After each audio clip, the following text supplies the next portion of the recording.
Sebelum kita mulai, mari kita awali dengan pembacaan Fatihah.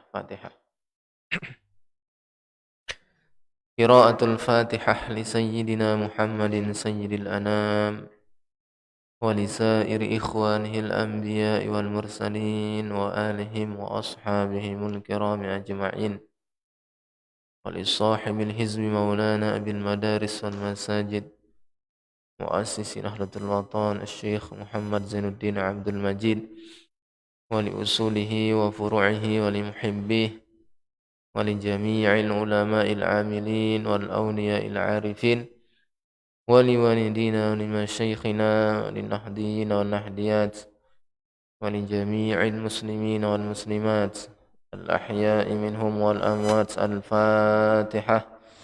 A'udzu billahi minasy syaithanir rajim. Bismillahirrahmanirrahim. Ar-Rahmanir-Rahim. Maliki yaumiddin. Iyyaka na'budu wa iyyaka nasta'in. Ihdinas mustaqim.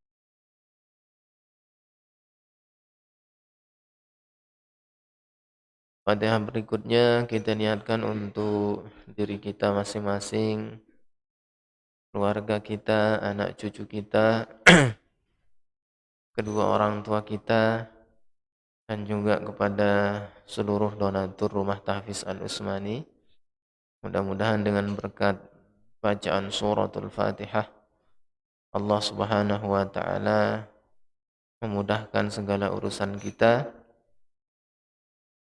memberikan kita umur yang panjang fi ta'atillah, diluaskan, dilapangkan rezekinya, sehat walafiat, dikabul segala hajat, niat, cita-cita dan doa-doa kita dan mereka. Dan yang sudah meninggal dunia, mudah-mudahan Allah ampuni segala dosa-dosanya, terima segala amal ibadahnya, dilapangkan kuburnya, dijadikan kuburnya raudhatun min riyadil jannah, satu taman daripada taman-taman surga, dan diberikan tempat yang mulia di sisi Allah Subhanahu wa taala. Ala hadhihi niyyah wa ala kulli niyyatin salihah wa ila hadratin nabiyil mustafa sallallahu alaihi wasallam. Al-Fatihah. A'udzu billahi minasy syaithanir rajim. Bismillahirrahmanirrahim.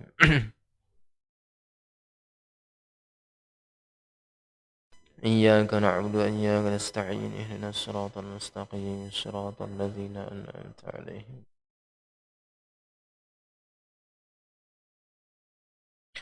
A'udzu billahi minasy syaithanir rajim. Bismillahirrahmanirrahim. Alhamdulillahi rabbil alamin wassalatu wassalamu ala asyrafil anbiya'i wal mursalin sayyidina wa maulana Muhammadin wa ala alihi wa sahbihi ajma'in. Subhanaka la ilma lana illa ma 'allamtana innaka antal alimul hakim. Wa tub 'alaina innaka antat tawwabur rahim. Rabbi shrah li sadri wa yassir li amri wahlul 'uqdatam min lisani yafqahu qawli, amma ba'd.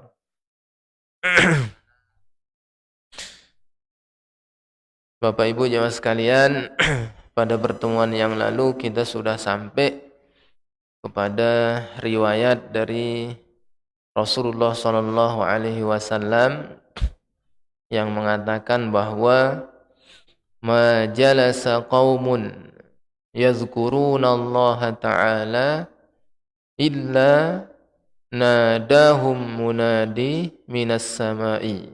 Ya. Tidaklah ada satu kaum, ya, yazkuruna Allah, yang berzikir, ya, yang duduk berzikir mengingat Allah Subhanahu wa ta'ala, illa nadahum munadi minas sama', ya, kecuali akan ada seruan dari langit. Apa bunyi seruan itu? Qumu bangunlah kalian, ini kalaulah sudah selesai zikir, sudah selesai ngaji ya. Bangunlah kalian, baliklah kalian. Faqad badaltu sayyiatikum hasanatin. Sungguh aku sudah menggantikan sayyiatikum hasanat, keburukan-keburukan kalian, kejahatan-kejahatan kalian, hasanatin, dengan kebaikan. Ini bunyi seruan itu ya, yang berasal dari langit. Cuman kita tidak mendengarnya. Jadi seruan itu mengatakan, bangunlah kalian. Sungguh aku sudah menggantikan semua keburukan-keburukan kalian hasanatin dengan kebaikan-kebaikan. Wa ghafartu lakum jami'an. Dan sungguh aku telah ampuni kalian semua. Nah, ini bunyi seruan dari langit itu. Nah, sehingga orang-orang yang bubar dari satu majelis, orang-orang yang bubar dari majelis ta'lim, majelis zikir, mereka itu sudah dalam keadaan terampuni dosa-dosanya ya. Mereka dalam keadaan bersih, suci, terampuni segala salah dan dosa-dosanya. Nah, ini keutamaan kita berada di majelis ilmu, majelis zikir ya. Wa ma qa'adat 'iddatun min ahlil ardi yazkuruna Allah ta'ala illa qa'adat ma'ahum 'iddatuhum minal malaikah. Dan tidaklah ada sejumlah orang yang duduk ya, min ahlil ardi. Ahlul ardi itu manusia maksudnya ya. Tapi kalau dia nyebut ahlus sama, itu adalah malaikat ya.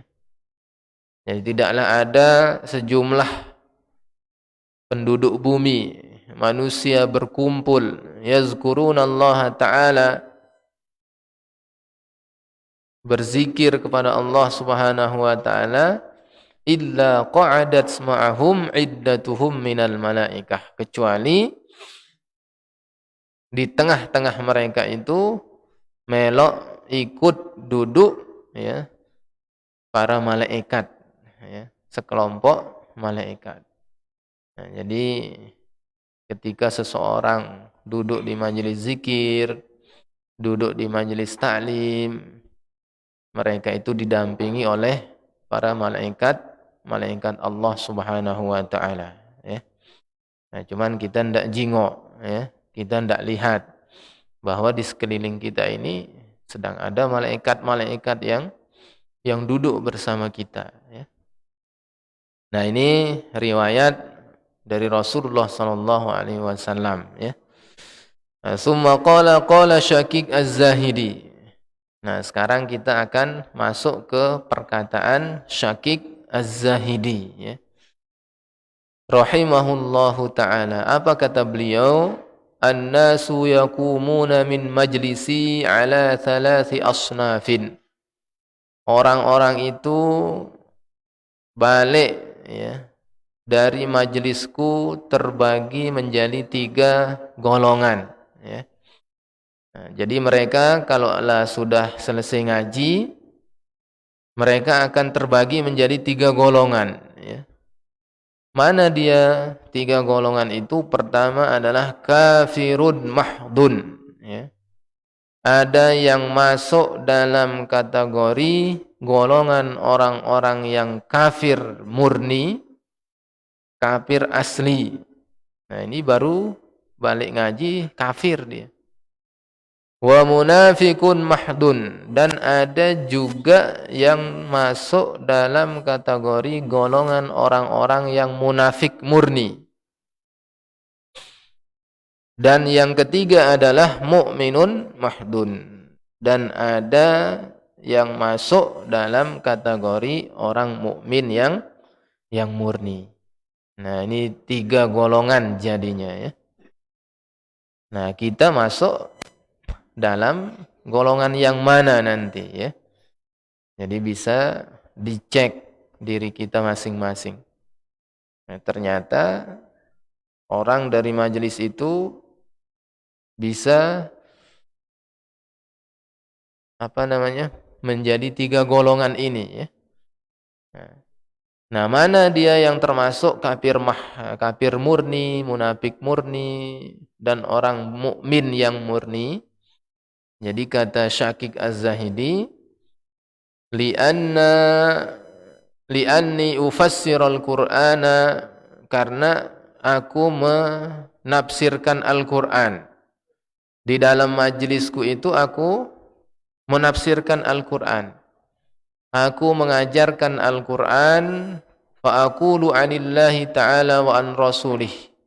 Aku berbicara tentang Allah Subhanahu wa taala dan Rasulnya. Faman lam yusaddiquni fahuwa kafirun mahdun. Nah, barang siapa yang tidak membenarkan aku ya, tentang ucapan-ucapanku yang menjelaskan tentang ajaran-ajaran Allah Subhanahu wa taala dan Rasulnya itu, fahuwa kafirun mahdun. Maka dia akan masuk dalam kategori orang kafir murni. Ya. Nah, jadi ketika seorang ulama menjelaskan ajaran-ajaran Allah Subhanahu wa taala dan Rasulnya, kemudian kita mengingkarinya, bukannya tambah benar kita di majelis itu, akan tetapi bisa menyebabkan kita kafir karena kita mengingkarinya. Dan apa yang dijelaskan oleh ulama itu adalah benar. Nah, ajaran Allah seperti ini, ajaran Rasulullah seperti ini. Nah, kita mengingkarinya. Nah, orang yang mengingkarinya ini, maka dia akan termasuk dalam golongan orang-orang yang kafir murni. Misalnya, seorang ulama menjelaskan Allah itu esa, Allah itu tunggal, Allah itu menciptakan, dialah zat yang menciptakan langit dan bumi. Nah, kita bantah dia, kita ingkari dia. Oh enggak, bumi ini ada dewe, Allah itu dua. Nah, diingkarinya, nah, kafir dia ya. Atau Rasulullah itu menyampaikan begini ya, Rasulullah itu adalah utusan Allah. Nah, dia menerima wahyu dari Allah. Kita ingkari dia, kita anggap bohong Nabi itu. Nah, itu bisa memasukkan kita dalam kategori kafir murni. Nah, na'udzubillah min zalik ya. Kemudian wa man kana yudiku qalbuhu bihadza fahuwa munafiqun mahdun. Kemudian apabila ada orang yang sempit hatinya, nyesek hatinya setelah mendengarkan penjelasan-penjelasanku tentang Allah Subhanahu wa taala dan Rasulnya, fahuwa munafiqun mahdun. Nah, maka orang-orang inilah yang masuk dalam kategori munafik murni. Nah, jadi ulama menjelaskan misalnya, oh ini tidak boleh ghibah, tidak boleh berdusta, tidak boleh berkhianat. Ini ciri-ciri orang yang khianat, ini ciri-ciri orang yang tidak baik. Di dalam hatinya itu nyesek, tidak senang dia dengan penjelasan itu. Ya. Tidak senang dia, nah maka orang itu adalah masuk dalam kategori orang munafik murni. Ya. Karena dia tidak senang dengan ajaran Islam, ya. Ajaran Allah Subhanahu wa taala. Nah, jadi Bapak Ibu ya, ketika menghadiri majelis-majelis taklim, tidak usah nak merasa tersinggung, tidak usah merasa sakit hati ya. Kalau kebetulan ceramah seorang ustadz itu memang pas dengan sifat kita misalnya ya, pas dengan kelakuan kita. Ya memang itu ajaran agama itu. Jadi seorang ustadz, seorang ulama itu tinggal cuman menyampaikannya saja. Nah, kebetulan apa yang disampaikannya itu ngepas dengan diri kita. Misalnya ketika seorang ulama menjelaskan, ancaman bagi orang-orang yang suka berkhianat misalnya ya. Ancaman bagi orang-orang yang zalim, dia akan disiksa di hari kiamat. Nah, kebetulan kita zalim misalnya ya. Tidak usah marah-marah, bertobatlah ya. Nah, tidak senang. Nah, kalau tidak senang berarti masuk dalam kategori munafikun mahdun ya. Jadi masuk dalam kategori orang munafik yang murni. Dan yang ketiga, wa man nadima ala ma sana'a wa nawa alla yaznuba ba'da hadza fahuwa mu'minun mahdun. Barang siapa yang bersedih ya, nah, ketika mendengarkan penjelasanku, kata Syakik Az-Zahiri, tentang ajaran-ajaran Allah Subhanahu wa taala dan Rasulnya, ala ma sana'a, atas apa-apa yang telah dilakukannya daripada dosa-dosanya ya, kesalahan-kesalahannya, wa nawa an la yaznuba ba'da hadza, kemudian dia berniat saat itu tidak akan mengulangi lagi kesalahannya dan dosa-dosanya, fahuwa mu'min mahdun. Nah, ini dia akan masuk dalam golongan orang-orang yang mukmin yang murni ya. Nah, misalnya di dalam majelis itu seorang ulama membahas tentang dosa-dosa ya, kemudian maksiat-maksiat. Nah, kebetulan dia memang sudah melakukan dosa itu, melakukan maksiat itu. Nah, ketika mendengar penjelasan itu hatinya sedih ya. Sedih, ngapalah pacak gawe ke dosa itu dulu misalnya ya. Ternyata ini sanksi-sanksinya ya, ketentuan-ketentuannya. Kemudian dia berjanji tidak akan mengulanginya lagi. Nah, orang seperti ini nih akan masuk dalam golongan orang-orang yang mukmin yang murni ya. Golongan orang-orang mukmin yang murni. Nah, kita ini masuk dalam kategori mana? Apakah akan masuk ke kafir murni, kemudian masuk ke munafik murni, atau orang mukmin yang murni ya. Nah, ya. Yang mudah-mudahan kita masuk dalam kategori yang ketiga tadi ya. Nah, jadi itu ciri-ciri orang mukmin murni ya. Jadi pernah dia bermaksiat, pernah dia melakukan dosa. Nah, cuman dia menyesal ya, sedih dia karena pernah melakukan itu. Dan dia berjanji tidak akan ngulanginya. Ini ciri-cirinya orang mukmin yang murni ya. Karena ada juga orang-orang yang melakukan dosa tapi seperti tidak melakukan dosa. Ya. Artinya hatinya itu anteng-anteng baik. Ya. Padahal yang digawekannya itu adalah maksiat. Padahal yang digawekannya itu adalah dosa. Nah, makanya kalau Syekh Ramadan Al-Buti, orang yang bermaksiat itu ada dua katanya ya. Ada orang yang bermaksiat gara-gara ketidaktahuan dia, ya. Nah, memang karena kelemahan dia menghadapi godaan-godaan itu, tetapi ketika dia mengingat maksiatnya itu dia sedih, dia nyesel. Kemudian di dalam hatinya terus ada niat untuk tidak ngulanginya. Itu model pelaku maksiat itu ya, yang pertama. Nah, model pertama ini masih ada harapan ampunan Allah Subhanahu wa taala untuk dia. Nah, kemudian yang kedua itu ada pelaku maksiat itu dia melakukan maksiat itu gara-gara meremehkannya. Tidak menganggapnya sebuah dosa, ya. Nah, orang seperti dan dia tidak menyesal dan tidak berjanji untuk tidak mengulanginya, ya. Nah, model orang yang kedua ini nih tidak ada harapan untuk mendapatkan ampunan Allah Subhanahu wa taala. Nah, kenapa? Karena lah sudah ndak merasa gawe ke dosa, ya. Udah merasa ndak gawe ke maksiat, kemudian dalam hatinya ndak ada pun sedikit pun penyesalan, ya. Dan itu nganggep remeh apa namanya? Larangan Allah Subhanahu wa taala itu.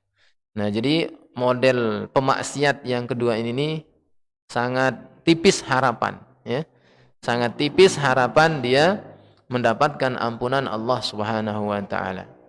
Nauzubillah min zalik. Nah, jadi itu dua tipe pelaku maksiat, ya. Dua tipe pendosa. Jadi yang pertama itu masih ada harapan dia akan mendapatkan ampunan Allah Subhanahu wa taala. Karena memang maksiat yang dilakukannya itu, dosa yang dilakukannya itu atas kelemahan dirinya. Tidak kuat dia menahan godaan misalnya, ya. Kemudian di dalam hatinya dia nyesel, ya, kalau ingat gawean dosanya itu dan berjanji tidak akan ngulanginya lagi. Nah, ini dapat ampunan Allah dia yang ini nih. Nah, tapi kalau yang kedua ini tipis, ya, tipis. Nah, sekarang ini kita masuk yang mana, ya? Nah, kalau kita masuk yang pertama, alhamdulillah, ya. Kita masih ada harapan mendapatkan ampunan Allah. Tapi kalau lah masuk yang kedua, ya, ini nauzubillah, ya. Itu artinya kita bangga dengan maksiat yang kita lakukan. Bangga kita dengan dosa-dosa yang sudah kita lakukan. Sekarang banyak seperti ini, ya. Bahkan ditontonkannya di halayak rame di TV-TV maksiat-maksiat mereka itu. Ya, dia peluk-pelukan sana sini, cium-ciuman sana sini, disorot kamera. Jadi sedunia ini njingoknya. Nah, itu bangga dia dilihat orang melakukan hal-hal seperti itu. Itu nauzubillah min zalik, ya. Itu sama aja dia ngangkat pedang dengan Allah Subhanahu wa taala, ya. Nah, nauzubillah min zalik. Makanya masih mending sekalipun maksiat tapi masih sembunyi-sembunyi, ya. Itu masih ada rasa takutnya itu, ya, daripada terang-terangan. Tapi memang akhir zaman akan seperti itu, ya. Jadi setelah dosa-dosa itu dinampakkan, ya, maksiat-maksiat itu dinampakkan, nah disitulah akan segera datangnya hari kiamat, ya. Nah, jadi kalau sudah hari kiamat, hancurlah semua yang ada ini, ya. Nah, itu penjelasan dari Syakik Az-Zahidi, ya. Nah, kemudian qala Al-Faqih rahimahullahu taala, kemudian Al-Faqih. Al-Faqih di sini adalah Al-Imam Abu Lais Nasir bin Muhammad As-Samarqandi. Nah, ini perkataan Al-Imam Abu Lais Nasir bin Muhammad As-Samarqandi. Apa kata Imam Abu Lais? Man jalasa ma'a samaniyatin minan nasi zadahullahu samaniyata asya, ya. Barang siapa yang duduk, ya, bersama samaniyah, ya, samaniyatun itu 8, ya. 8 golongan manusia, zadahullahu ta'ala samaniyata asya. Allah akan tambah dalam dirinya itu 8 perkara. Ini kalau kita duduk dengan 8 golongan manusia ini, ya. 8 macam manusia ini. Nah, kaget pilih-pilih golongan yang mana yang harusnya kita barengin, ya. Yang harusnya kita meloi, ngumpul-ngumpul, duduk-duduk, ya. Nah, mana dia 8 itu? Pertama, man jalasa ma'al agniya zadahullahu hubbud dunya warraghbah, ya.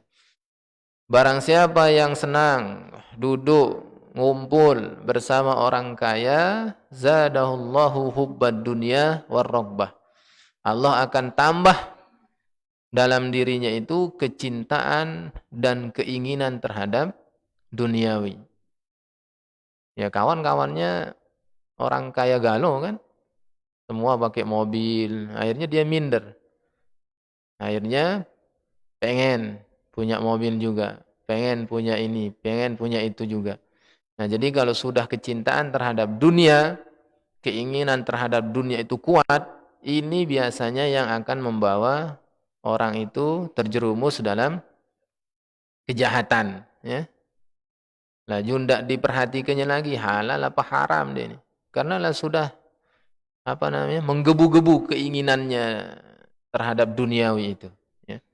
Nah, ini kalau kita duduk bersama orang-orang kaya, ya.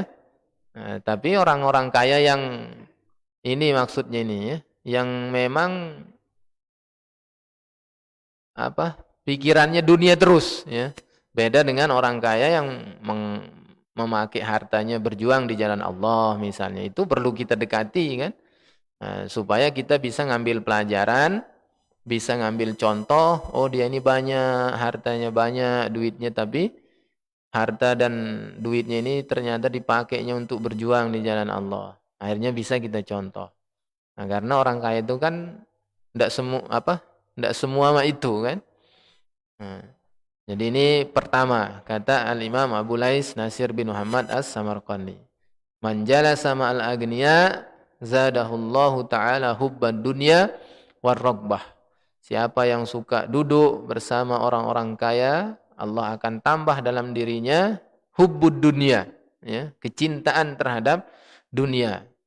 Nah, orang biasanya kalau sudah hubbud dunya, kawannya itu wa karahiyatul maut. Apa arti karahiyatul maut? Takut mati, ya. Karena lah sudah senang nian dengan dunia ini, ya. Akhirnya takut dia mati. Meninggal ke harta tadi itu, ya. Nah, kalau kami mati ini, mak mano mobil ini, mak mano rumah ini, katanya. Mak mano emas yang sekilo ini, kan. Takut dia mati, ya. Nah, jadi nah itu, ya. Nah, kemudian yang kedua, man jalasa ma'al fuqara. Yang kedua, barang siapa yang suka duduk bersama orang-orang fakir, orang-orang miskin, ya. Zadahu asyukra warridha bi kismatillahi ta'ala. Allah akan tambah dalam dirinya itu rasa syukur, ya. Rasa syukur, ridha bi kismatillahi ta'ala, dengan pembagian Allah Subhanahu wa taala dalam dirinya. Nah, ini kalau kita sering-sering melihat atau berkumpul dengan orang-orang yang fakir, orang-orang yang miskin. Jadi di situ kita akan bisa ngambil pelajaran. Oh, alhamdulillah, ternyata masih lemah hidup aku, ya. Kawan si kok ini nak makan nasi susah, ya. Ya. Kami makan ayam di rumah. Kami makan ikan di rumah, ya. Nah, jadi dalam hati kita ini akan tambah rasa syukur kita kepada Allah Subhanahu wa taala. Ini kalau kita sering-sering melihat kepada orang yang fakir, orang yang miskin, ya. Nah, makanya kata pepatah itu, kalau urusan agama, lihatlah yang paling tinggi. Oh, dia rajin nian sholat jamaah di musola, rajin nian dia ngaji, ya. Banyak nian hartanya disedekahkannya. Itu yang kita lihat. Saya ini belum apa-apa. Akhirnya kita berlomba-lomba, ya. Aku nak melok juga rajin. Nah, itu jadinya, kan. Aku nak juga melok bersedekah, ya, berinfak, ya, berwakaf dan lain sebagainya. Nah, itu kalau urusan agama, ya. Salatnya banyak, puasanya banyak. Kalah saya ini. Akhirnya kita berlomba-lomba. Ini kalau urusan akhirat, ya, urusan agama. Kita itu dianjurkan untuk melihat yang lebih tinggi. Nah, tapi dalam urusan dunia, kita dianjurkan untuk melihat yang lebih bawah dari kita, ya. Jangan kita terus ngelihat orang yang lebih tinggi dari kita. Itu yang akan menjadikan hati kita ini tidak pandai bersyukur akhirnya, ya. Oh, dia itu punya mobil, kapanlah aku nih punya mobil, ya. Oh, dia itu punya rumah bertingkat, kapan? Akhirnya tidak ada lagi rasa syukur kita atas nikmat pembagian Allah Subhanahu wa taala yang diberikan kepada kita. Nah, itu ya, ini yang kedua. Kemudian yang ketiga, waman jalasa ma'as sultan. Barang siapa yang senang bergaul dengan penguasa, zadahullahu ta'ala al-kibra wa qasawatal qalbi. Ya. Allah akan tambahkan dalam dirinya itu sifat sombong, wa qasawatal qalbi, dan hatinya menjadi keras. Sudah sombong, tambah keras lagi hatinya. Nah, ini kalau kita bergaul dengan penguasa, tentu penguasanya yang tidak benar maksudnya di sini ya. Kalau penguasanya baik ya, peduli dengan rakyatnya, adil, tidak zalim, kita tidak apa-apa bergaul bersama mereka ya. Nah, jadi yang maksudnya di sini adalah penguasa yang tidak baik. Jadi kalau kita senang ngumpul bergaul bersama mereka, ya, Allah akan tambahkan kesombongan dalam hati kita, dan juga hati kita ini akan menjadi keras, ya, bahkan bisa mati. Ya. Nah, ini kalau hati keras, hidayah itu mental, dia tidak baca masuk. Ya. Nah, kalau mati sudah tidak hidup lagi dia. Nah, bagaimana ciri hati itu sudah mati? Ciri hati itu sudah mati adalah hati kita ini sudah tidak pacak lagi membedakan mana yang hak dengan mana yang batil. Kalau kita belum bisa membedakan mana yang benar, mana yang salah, nah sudah mati, sudah hati itu. Nah, makanya ada doa yang bagus ya. Yang bagus kita baca setiap kita selesai sholat, biar kita diberikan petunjuk yang hak-hak, yang batil-batil, dan kita diberikan kekuatan untuk mengikutinya yang hak itu, dan kita diberikan kekuatan untuk meninggalkannya yang batil itu. Nah, jadi doanya bunyinya seperti ini ya. Allahumma arinal haqqa haqqa warzuqna tiba'ah ya, wa arinal batila batila warzuqna jtinabah ya. Ini doanya ya. Allahumma ya Allah arina ya, tunjukilah, lihatkanlah kepada kami al-haq ya, yang hak itu adalah hak, yang benar itu adalah benar. Warzuqna tiba'ah, dan anugerahilah kami kekuatan untuk bisa mengikuti kebenaran itu. Wa arinal batila batila, dan perlihatkanlah kepada kami yang batil itu adalah batil ya. Warzuqna jtinabah, dan anugerahilah kami kekuatan supaya pacak ngejauhinya, tidak melakukannya. Nah, ini bisa diamalkan di setiap kita selesai sholat ya, biar kita selalu dalam bimbingan Allah Subhanahu wa taala ya. Nah, itu yang ketiga ya. 1, 2, 3, 4. Iya. 2 lagi ya. Oh, 8 ya. Oke, itu yang ketiga. Kemudian yang keempat, wa man jalasa ma'an nisa. Barang siapa yang bergaul, barang siapa yang senang ngumpul-ngumpul ma'an nisa, dengan perempuan, ya. Zadahullahu ta'ala al-jahla wasyahwah, ya. Allah akan tambah kepadanya al-jahla. Jahlun itu artinya kebodohan. Wasyahwat, dan syahwat. Nah, ini kalau kita sering bergaul dengan perempuan, semakin bodoh kita, dan syahwat kita ini akan semakin bertambah ya. Nah, jadi kalaupun ada kawan perempuan atau teman bergaul kita perempuan, ya bergaul jangan terlalu ini kan, sekedar-sekedarnya saja ya. Wa man jalasa ma'asibyan, yang kelima ya. Yang kelima, barang siapa yang senang bergaul sama anak kecil. Sibyan itu anak kecil. Zadahullahu ta'ala al-lahwa wal mazah. Allah Subhanahu wa taala akan tambah dalam dirinya itu sifat kanak-kanakan, senang main-main, wal mazah, dan senang berkelakar ya. Nah, jadi kalaupun kita suka berkelakar itu boleh berkelakar ya. Cuman jangan sampai kelewatan ya.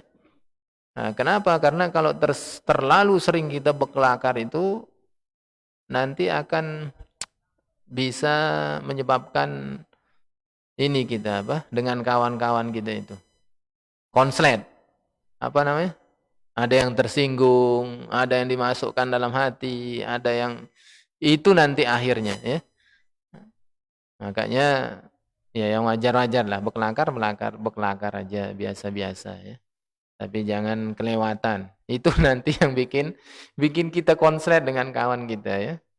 Laju ndak berdemenan, laju ndak apa nah, laju sedieman gara-gara kelakar tadi kan. Nah, itu ya. Jadi kurang bagus ya. Jadi yang seperlu-seperlunya be ya, kelakarnya itu. Wa man jalasa ma'al fusaqa, dan yang ke-6 ya. Yang ke-6, barang siapa yang suka berkumpul duduk dengan orang-orang yang fasik ya. Orang-orang fasik ini sudah penjelasannya kemarin ya. Jadi orang fasik itu adalah orang yang ibadahnya jalan, maksiatnya juga ya. Ya 50-50 ya. Cuman dia ini masih sembunyi-sembunyi.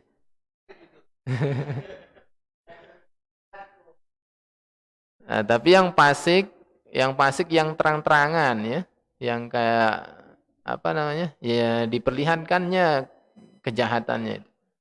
Jadi jangan dibarengin. Nah, jadi orang yang suka berkumpul dengan orang-orang seperti itu, zadahullahu al-jur'ata 'ala dzunubi wal ma'asi. Allah akan tambahkan dalam dirinya itu keberanian berbuat dosa dan maksiat. Makanya mereka itu tidak ada takut sekalipun disorot kamera, ya, disuting, ditampilkan dalam TV. Mereka itu orang-orang fasik semua. Ya. Orang-orang fasik yang tidak ada lagi rasa takut maksiat kepada Allah Subhanahu wa taala. Nah, jadi orang fasik seperti ini yang tidak diterima saksinya, ya. Tidak diterima persaksiannya di dalam agama.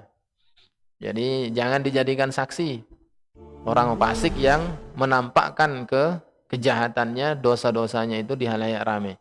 Karena persaksiannya itu tidak diterima. Tapi kalau dia masih sembunyi-sembunyi, ya, takut dia, itu masih diterima persaksiannya ya.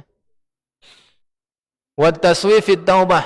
Nah, jadi kalau kita suka bergaul dengan orang-orang seperti ini, taswif fit taubah, akan ditambah lambat-lambat taubat kita oleh Allah ya. KGB taubat, KGB. Nah, itu akhirnya ya. Nah, kemudian dua lagi, yang ketujuh, man jalasa ma'as salihin. Barang siapa yang suka bergaul, berkumpul dengan orang-orang yang soleh, orang-orang yang baik, zadahullahu ar-rugbata fi ta'at. Allah akan tambah dalam dirinya keinginan ya dalam menjalankan ketaatan-ketaatan kepada Allah Subhanahu wa taala. Nah, jadi sama orang soleh inilah ya berteman ya. Sama orang soleh, sama orang baiklah bergaul ya. Nah, karena tidak ada ruginya kita ya. Nah, minimal kita kecipratan berkahnya kalau berkawan dengan orang soleh itu ya. Belum lagi nanti dapat syafaat di hari kiamat ya. Orang soleh, ulama ya, itu bisa memberi syafaat nanti di hari kiamat. Jadi tempat-tempat syafaat itu nanti di padang mahsyar ya. Kemudian di yaumil hisab, ketika dihisab amal ibadah kita ya. Kemudian di neraka sama di surga ya. Nah, di situ tempat syafaat-syafaat, pertolongan-pertolongan itu ya. Nah, orang-orang yang soleh, kawan-kawan kita yang baik ya, itu pacak kaki nolong kita di situ. Nah, di dalam surga misalnya, surga kita itu di level bawah misalnya. Tapi gara-gara kita berkawan dengan orang baik, yang surganya lebih atas, bisa ditariknya gitu, melok aku be katanya. Akhirnya naik tingkatan derajat kita. Di neraka, dimasuk di dalam neraka kita gara-gara kita punya kawan soleh, dibantunya kita sama kawan kita yang baik tadi itu, yang soleh itu. Kamu ini tidak usah mendep di sini, naiklah, masuk ke surga. Melok aku, melok gitu. Dapat kita syafaatnya. Nah, begitu juga waktu hisab. Oh, setelah dihitung-hitung, ditimbang amal apa namanya? Amal ibadah kita, ternyata timbangan dosa kita yang lebih berat. Nah, kawan kita yang baik ini, yang soleh ini datang. Nah, dibantunya. Akhirnya lebih berat timbangan amal baik kita. Di padang mahsyar kita kepanasan, ya. Tidak ada naungan di situ. Kaget kawan kita yang ngasih payung, ya, ngasih AC di situ kan. Jadi tidak kepanasan lagi, ya. Nah, ini untungnya kita kalau berkawan dengan orang-orang baik, orang-orang soleh. Terakhir, wa man jalasa ma'al ulama zadahullahu ta'ala al-ilma wal wara. Barang siapa yang suka ngumpul bareng ulama, bareng ustad, zadahullahu ta'ala al-ilma wal wara. Allah Subhanahu wa taala akan menambahkan dalam dirinya itu ilmu dan kewaraan, ya. Nah, ini untungnya kita duduk dengan orang soleh, duduk dengan para alim ulama. Karena kalau kita sama ulama duduk, pasti yang kita bincang-bincangkan, obrol-obrolan itu pasti masih perkara ilmu itulah, ya. Tidak akan jauh-jauh dari situ. Nah, beda kalau kita ngumpul dengan yang bukan ulama, ya. Laju ngerumpi gawe kita, ya. Laju ngegibah kita, laju ngomongin orang dan lain sebagainya, ya. Nah, jadi pilih-pilihlah orang-orang yang akan kita jadikan kawan, ya. Orang-orang yang akan kita jadikan teman, teman duduk kita, teman ngumpul kita, ya. Biar kita tidak salah milih, ya. Summa qala wa yuqalu salasatun minan naumi yabghuduhallahu ta'ala, ya. Ada 3 tidur yang tidak disenangi oleh Allah Subhanahu wa taala.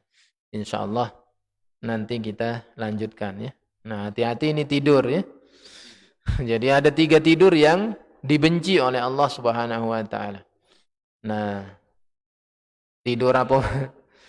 Tidur apa itu? Insyaallah nanti kita lanjutkan di pertemuan berikutnya. Oke, sebelum kita tutup mungkin ada yang mau bertanya, silakan. Ya, Om Rusli.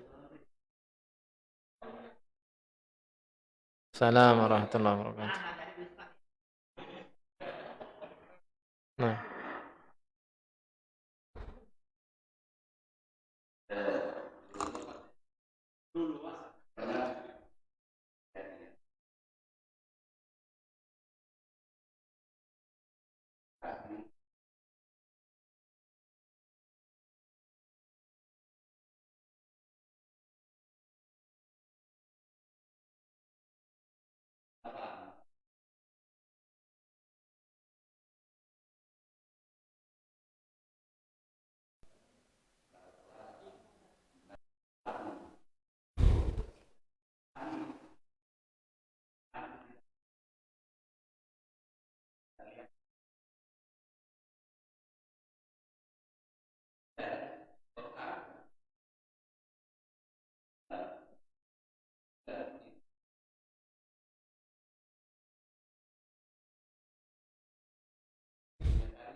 sudah.